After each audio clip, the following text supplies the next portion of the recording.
Assalamualaikum warahmatullahi wabarakatuh. Halo sahabat mahasiswa, senang sekali rasanya bisa kembali dalam podcast Suara Kampus TV. Nah, kali ini kita bakal ngobrol bersama seorang narasumber yang inspiratif sekali.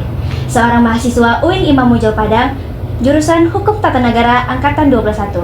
Beliau merupakan asal dari Aceh Singkil dan beranjak dari organisasi dan pesantren, mengantarkan beliau mendapatkan S2 di University California, Los Angeles, Amerika Serikat. Wah, ini keren sekali sih.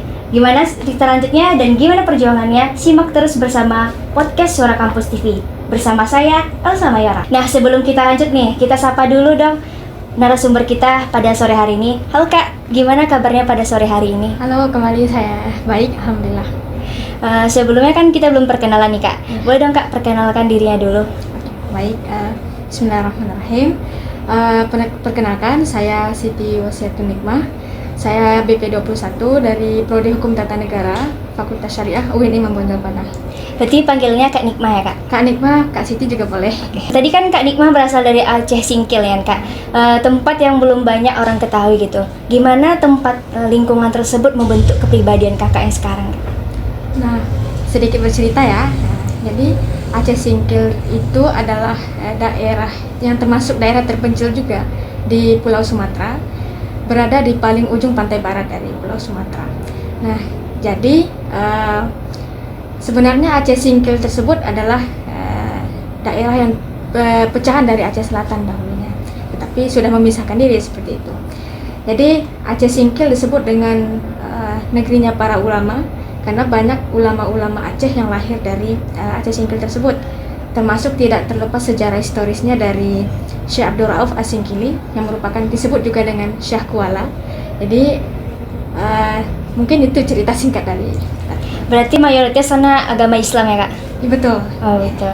Nah, kalau misalnya kita bahas tentang akademik nih Kak, perjuangan akademik Kakak itu kan sangat luar biasa kali gitu kan Kak. Mulai dari SMP IT Muhammadiyah, pesantren Al-Quran Hidayatullah, MA1 di Aceh Singkil gitu kan, sampai di UIN Imam Bonjol Padang gitu kan. Apa sih Kak yang menjadi motivasi dan semangat Kakak untuk tetap melanjutkan dan terus untuk melanjutkan pendidikan Kakak itu? Nah, kebetulan kalau misalnya di Aceh itu adalah daerah yang mempunyai andil besar dalam kemerdekaan Republik Indonesia, membantu kemerdekaan Republik Indonesia.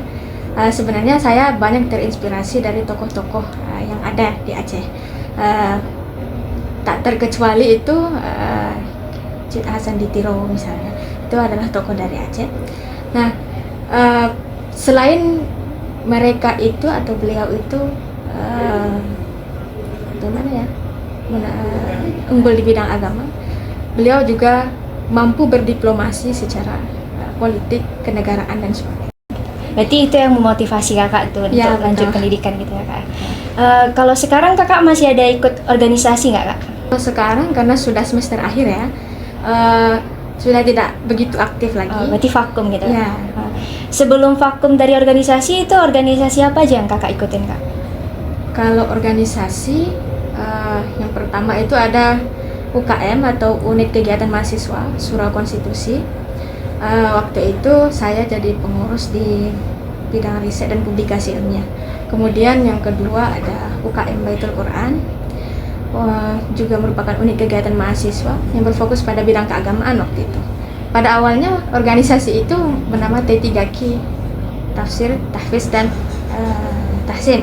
Kemudian berubah menjadi Baitul Quran. Jadi kakak dulu mengurus di bidang tahfiz. Dari organisasi yang banyak tadi Kakak sebut ini Kak, yang paling berdampak gitu dan untuk kehidupan Kakak yang sekarang ini apa tuh Kak, pengalamannya gitu? Mungkin organisasi luar kampus ya, misalnya. Berarti di luar kampus juga aktif gitu Kak? Ya, sebelum di sini. Apa aja tuh Kak kalau di luar kampus? Itu sebenarnya organisasi yang dibentuk oleh Ormas. Itu ada namanya IPM, Ikatan Pelajar Muhammadiyah. Nah, jadi itu kan dari Aceh. Hal itu sangat melatih skill kepemimpinan, skill organisasi, ataupun mengembangkan potensi diri. Kemudian mungkin UKM riset dan publikasi ilmiah ya, Surau Konstitusi yang paling berpengaruh karena latar belakang dari hukum tata negara juga. Berarti sangat ini ya Kak, berkaitan dengan jurusan gitu. Ya, betul. Kan Kak Nikmah nih juga sebagai penerima beberapa beasiswa prestasi nih Kak. Salah satunya tuh termasuk juga beasiswa Muhammadiyah dan MPK dari Aceh Singkil nih Kak. Itu pengalaman perjalanannya tuh gimana Kak sampai bisa diterima beasiswa gitu? Jadi dulu saya juga sekolah di sekolah Muhammadiyah ya waktu itu. Sekolah itu adalah SMP IT berbasis informasi teknologi waktu itu. Karena kebetulan alhamdulillah waktu itu nilai prospeknya bagus, jadi guru-guru itu menawarkan untuk mengambil beasiswa tersebut. Jadi mendaftar ke sana, alhamdulillah lulus seperti itu. Kan meskipun banyak kegiatan yang kakak ikutin nih, event-event di luar kampus ataupun dalam kampus gitu, namun IPK kakak tetap konsisten di 3,9 ya Kak? Dari awal semester atau gimana Kak? Ya, dari awal semester. Dari awal semesternya. Itu gila sih Kak, keren kali gitu. Dari awal semester 3,9 sampai sekarang ya. Itu kalau boleh tahu Kak, amalan apa yang kakak lakukan setiap harinya gitu? Nah, kalau misalnya amalan khusus itu mungkin tidak ada ya. Tetapi kuncinya adalah konsisten. Kita tidak harus memaksakan diri untuk belajar setiap hari atau sampai memaksakan di luar kemampuan kita, kesanggupan kita. Kan itu juga tidak bagus untuk kesehatan misalnya. Tapi diharuskan harus belajar gitu. Tidak boleh tidak gitu. Mungkin masing-masing orang gaya belajarnya juga berbeda kan seperti itu. Ada yang audio atau ada yang metode menghafal dan sebagainya. Tapi intinya belajar itu tidak boleh dipaksakan. Anggap saja sebagai kesenangan gitu, sebagai hobi. Hobi gitu. Kalau kakak sendiri belajarnya metodenya gimana Kak? Audio atau bagaimana? Kalau saya itu, ini jujur ya, kalau misalnya baca itu tidak suka yang terlalu monoton. Artinya tidak harus jadi kutu buku gitu loh. Dan tidak juga suka terlalu diporsir waktunya. Misalnya ada orang belajar 2-3 jam seperti itu. Pokoknya belajarnya santai aja gitu, mengalir aja gitu. Berarti mengalir aja gitu. Ya. Nah, kan dari IPK 3,9 tadi Kak, itu yang membuat kakak mendapatkan gitu beasiswa S2 di Amerika Serikat nih Kak. Itu awal mulanya ceritanya gimana Kak bisa ditawarkan dapat beasiswa gitu?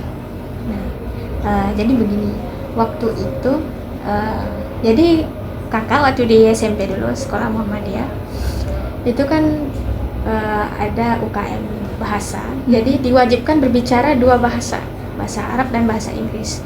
Kemudian di luar kakak belajar bahasa Belanda lagi, jadi ada 3 bahasa. Nah, 3 bahasa. Kemudian waktu itu kakak juga sering ikut konferensi internasional, baik yang nasional maupun internasional. Kala itu kakak ikut konferensi internasional moderasi beragama yang diselenggarakan di Jakarta. Nah, jadi sewaktu kakak mempresentasikan hasil riset tersebut, jadi ada salah satu pembicara dari konferensi tersebut menawarkan untuk sekolah di sana. Tetapi bahasanya bukan menerima ya, belum menerima, tapi menawarkan. Sempat sudah minta rekomendasi ke kampus, tetapi karena jadwal keberangkatan ke Amerika tersebut bulan April yang berkaitan dengan tanggal wisuda, kan jadi mepet tuh. Jadinya mungkin karena pertimbangan lain harus diundur. Ya, diundur. Berarti bukan dari UIN ya beasiswanya Kak? Bukan. Oh, bukan gitu. Berarti dari sekolah gitu. Gitu. Itu dibiayain full gitu Kak? Ya, termasuk visa, tempat tinggal, perlengkapan riset di sana juga dibiayai. Berapa orang Kak yang pergi diterima beasiswa? Kalau yang untuk di UCLA pastinya kita belum tahu ya. Tetapi waktu itu karena pertemuan yang bersifat pribadi, tidak bersifat diberitahukan secara umum, tapi pertemuannya yang pribadi saja. Mungkin satu Indonesia ini banyak yang ikut atau diterima atau ditawarkan, tapi untuk khusus UIN kakak nggak punya informasi terkait itu. Itu pengalaman kakak banyak juga ya kalau di luar, kayak konferensi tadi internasional, berarti udah internasional gitu Kak. Bagi bahasanya ada 3 gitu Kak ya. Gini, kalau misalnya nanti Kak kuliah di S2 Amerika gitu, pasti ada tantangannya gitu Kak, mulai dari culture, agama gitu. Gimana cara Kakak menghadapi tantangan tersebut Kak? Gini ya, kalau misalnya kita kan orang timur nih, ya, orang timur pasti culture-nya itu sangat berbeda dengan budaya Eropa, Barat dan sebagainya. Budaya-budaya liberal itu kan bertentangan sekali dengan budaya timur. Sekalipun misalnya kita tidak setuju terhadap culture tersebut, kita tidak boleh bersifat terlalu frontal, karena kita juga berada di wilayah yang mayoritas itu. Nah, tetapi kalau kita meyakini hal yang kita yakini itu baik, maka kita harus konsisten terhadap nilai-nilai itu. Kalau sekarang nih kan zaman sekarang tuh anak muda tuh banyak yang tinggal di desa itu kan pada minder gitu Kak, insecure, karena mereka merasa kalau mimpi besar tuh hanya milik orang kota besar gitu. Nah, jadi mereka karena berpikir kayak gitu banyak insecure dan nggak melanjutkan pendidikan yang lebih tinggi gitu Kak. Nah, apa yang ingin Kakak sampaikan untuk anak muda yang masih mindsetnya seperti itu Kak?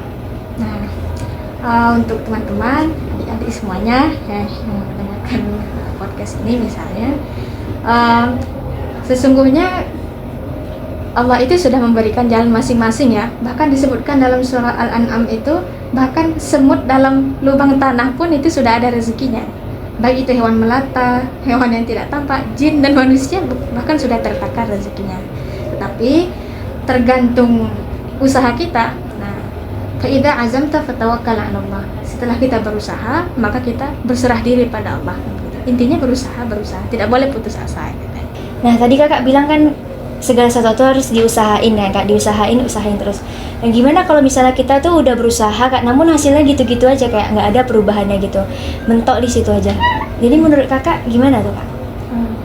Jadi kalau misalnya kita sudah berusaha begitu kan, usaha ini kan artinya usaha itu kalau Nabi sarankan itu usahanya harus sampai mentok dulu. Kalau belum mentok, belum habis, itu belum usaha namanya kan gitu.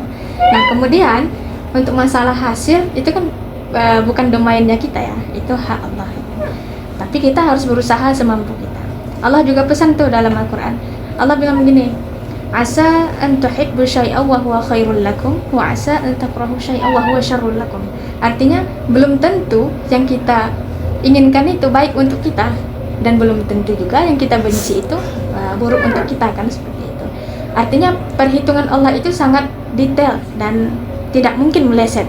Allah memberikan sesuai kemampuan kita, sesuai usaha kita, kan seperti itu. Gimana cara Kakak memanage waktu dengan kesibukan Kakak di luar kampus maupun dalam kampus? Terkait membagi waktu ya, sebenarnya ini pertanyaan yang seru dan sekaligus rumit ya. Banyak orang mempertanyakan hal itu sebenarnya. Tetapi kalau misalnya masalah kewalahan, pasti kewalahan. Kita tidak boleh menutupi fakta itu ya, pasti kewalahan. Tetapi kita punya timeline masing-masing, kan seperti itu. Misalnya harus dibikin jadwal dulu nih, misalnya. Nanti bikin mapping, dan kalau di ruang pribadi misalnya dibikin mapping 7.30 saya harus ini, 5.30 saya harus ini. Harus ada target di setiap harinya agar semuanya terpenuhi gitu. Mungkin itu. Kakak pernah nggak kayak nunda-nunda gitu, misalnya jam 7.30 kan harusnya kayak ini, nantilah sebentar lagi gitu. Kadang-kadang pasti ada juga ya, karena faktor lelah ya kan, faktor ingin main-main, tetapi itu tidak boleh terlalu sering ya. Berarti masih ada gitu ya, merugikan itu. Nah, dari perjalanan panjang Kakak nih Kak, Kakak didukung sama siapa aja nih Kak? Kan kadang ada juga orang yang cuma diri sendirinya aja yang mendukung gitu. Kalau Kakak sendiri gimana Kak? Kalau misalnya dukungan, alhamdulillah orang tua juga memberikan dukungan yang penuh terhadap sisi akademis ini gitu. Orang tua mempunyai harapan besar sekiranya nanti kalau misalnya takdir mengizinkan seperti itu ya, mungkin akan jadi akademisi seperti itu. Kemudian teman-teman juga banyak memberikan dukungan, termasuk dosen-dosen yang pernah mengajar di kampus sangat memberikan dukungan terhadap hal itu. Jadi rasanya kita tidak berjalan sendiri lah terhadap hal itu. Berarti lingkungannya Kak sangat mendukung gitu ya Kak ya? Ya bisa jadi bilang gitu ya. Tidak ada yang kayak nggak mendukung gitu? Ada sih, tapi rintangan itu pasti ada ya. Ya, baik itu kondisi sosial dan sebagainya. Apalagi kakak tinggal di desa ya, jadi budaya tersendiri belajarnya gitu ya? berbeda gitu. Ya. Itu sih. Mungkin ada satu pertanyaan lagi Kak. Oh ya, boleh. Gimana cara biar dapat beasiswa ke Amerika tadi Kak? Untuk oke. Yang pertama, bahasa itu penting ya. Bahasa itu penting. Bahasa Inggris misalnya atau bahasa apapun di luar bahasa ibu yang ada di Indonesia itu sangat penting. Itu adalah salah satu soft skill yang sangat dituntut pada era 5.0 ini. Mahal ya Kak? Ya, itu yang pertama. Yang kedua, apapun bidang yang Adinda tekuni misalnya, baik itu bidang hukum, matematika, keguruan, pendidikan dan sebagainya, jadikanlah itu passion masing-masing. Jadikan itu separuh dari hidup lah pokoknya, harus fokus ke situ, tidak boleh dicampur dengan hal-hal yang lain selain ibadah, kemudian taat kepada orang tua, kan seperti itu. Nah, itu kunci keberhasilan sebenarnya kakak juga merasakan seperti itu. Tidak ada kunci keberhasilan lain kecuali ketekunan, beribadah kepada Allah, taat kepada orang tua, itu saja. Mungkin terakhir Kak, closing statement-nya Kak. Mungkin ada beberapa kalimat indah ya dari Imam Syafi'i. Imam Syafi'i kita tahu beliau itu luar biasa dalam menuntut ilmu. Bahkan dia terkenal dengan kecerdasannya. Tapi dalam kecerdasannya tersebut tidak bisa dipungkiri dia juga mengalami kesulitan dalam menuntut ilmu, dalam belajar, tidak terkecuali seperti kita. Jadi Imam Syafi'i itu pesan untuk bagi penuntut ilmu itu ada kira-kira 3 pokok utama. Yang pertama, bekal yang cukup, artinya kita harus rela mengorbankan tenaga, jiwa, bahkan pikiran kita untuk mencapai ilmu pengetahuan tersebut. Yang kedua, usaha yang sungguh-sungguh. Yang ketiga, meluangkan waktu yang panjang, karena belajar itu misalnya untuk S1 misalnya kan, pasti itu kan membutuhkan waktu ya, tidak boleh cepat-cepat, tidak boleh buru-buru seperti itu. Oke, mungkin kita dari penghujung waktu nih Kak, nggak terasa juga kita udah selesai ngobrol-ngobrol bersama Kak Nikmah gitu. Apa yang disampaikan Kak Nikmah tadi sangat-sangat menginspirasi gitu, apalagi untuk para pendengar dan terutama juga untuk saya sendiri Kak. Semua yang kakak sampaikan tadi itu sangat impactful gitu ya Kak. Makasih Kak udah mau diundang dalam acara podcast Suara Kampus TV dan udah mau jadi narasumbernya. Semoga apa yang kakak usahakan dapat terkabulkan dan dapat terjalankan, dan dimanapun kakak berada dapat menaburkan hal-hal bermanfaat gitu Kak. Terima kasih juga untuk para penonton Suara Kampus TV. Tetap semangat, tetap berkarya, jangan takut untuk bermimpi besar. Assalamualaikum warahmatullahi wabarakatuh.